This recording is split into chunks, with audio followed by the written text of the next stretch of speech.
老爷早，爹早。好臭啊！爹，是不是妹妹在屋里放屁了？李小海见状便知道自己说对了。小海，别过来，想看就站远点看。等周大嫂挤好羊奶，李小海准备走人的时候，哥哥别走，臭屁篓子叫我干嘛？臭屁篓子去拿铁锹。舅妈，放点糖好喝。要求不少，跟我去洗漱。舅妈，我喜欢喝甜的。知道了。啊什么？刷牙。姥姥家没有你的牙刷。哦。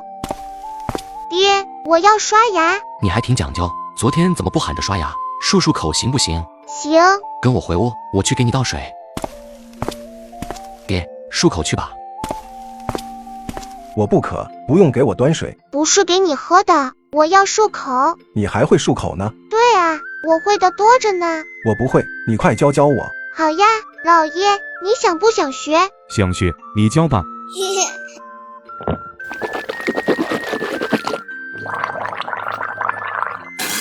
老爷，舅舅，我厉害吧？厉害，厉害。你们学会了没有？用不用我再教你们一遍？不用了，我们学会了，你快漱口吧。真学会了？真的。那我还会一个更厉害的，你们想不想学？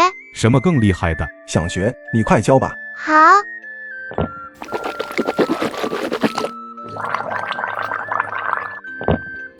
老爷，舅舅，你们看我嘴里的水没有了，你们学会了没有？漱口水不能喝，下次记得吐掉，别再让我看到你像刚才那样，记住了没有？记住了，我记住了。娘，你轻点，我的耳朵疼。孩子都说记住了，赶紧松开吧，耳朵都红了。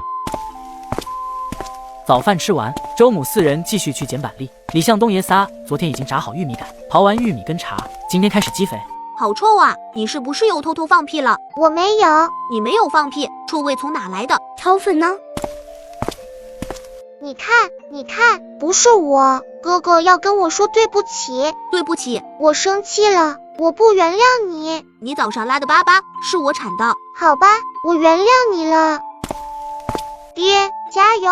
还吃呢？回屋待着，关上门。我不，我要等丫丫姐姐过来找我玩。院门开着，你们老实在家待着，别出去乱跑。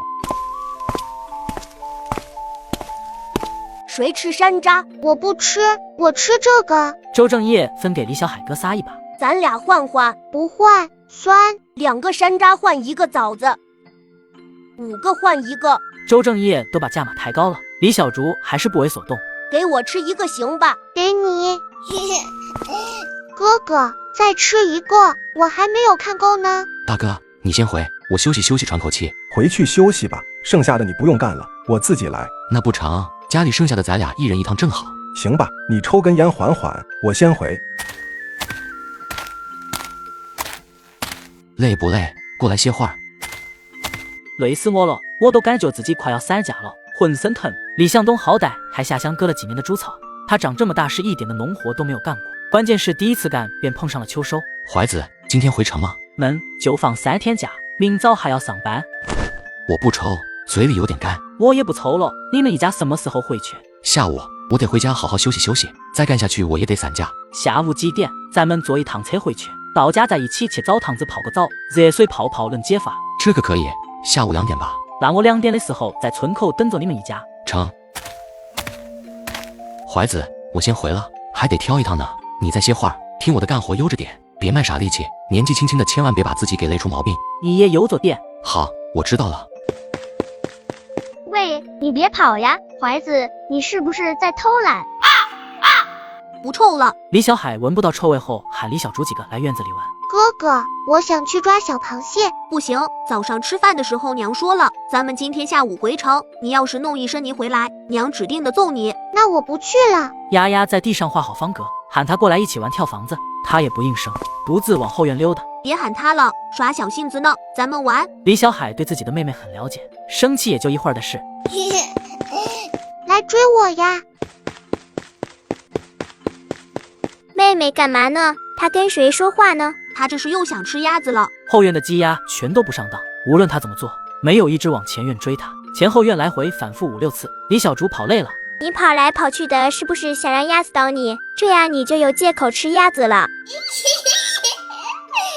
就是可惜了，鸭子吃不上了。吃得上，我让鸭子追我，它们不追。等姥姥回来，我跟姥姥说它们不乖。合着后院的鸭子是横竖都要死呗？鸭子好吃，猪圈里的猪更好吃。姥姥说了，过年的时候给我吃。快过来玩跳房子。好，我先跳，我跳得高。没有自知之明的李小竹一玩就玩到了中午。今天中午周正业和丫丫没有再留下吃饭。姥姥，后院的鸭子不听话。又到你了，你说你这孩子没事总去挑逗那些鸭子干嘛？李小海笑呵呵地过来背刺，如实讲述一遍李小竹上午的操作。周母听后收拾板栗的动作下意识停下，要不是李小竹出生的那一天，她就在门外守着，她都怀疑是不是当初抱错了孩子。可他们老周家都是实心眼的人，又怎么会生出心眼子如此多的孩子？鸭子终是没有吃上，午饭是打卤面。李小竹吃饱喝足后，看周母收拾东西。以前队里收了栗子都直接拉去卖了，这回分了地，多带上点，回家煮肉炖肉都行。记得给你婆婆家送过去一些蘑菇。姥姥，我喜欢吃蘑菇。有，忘不了。行了娘，不少了。你们院里不是种着点菜吗？菜我就不给你们装了，我再去多拿点干蘑菇。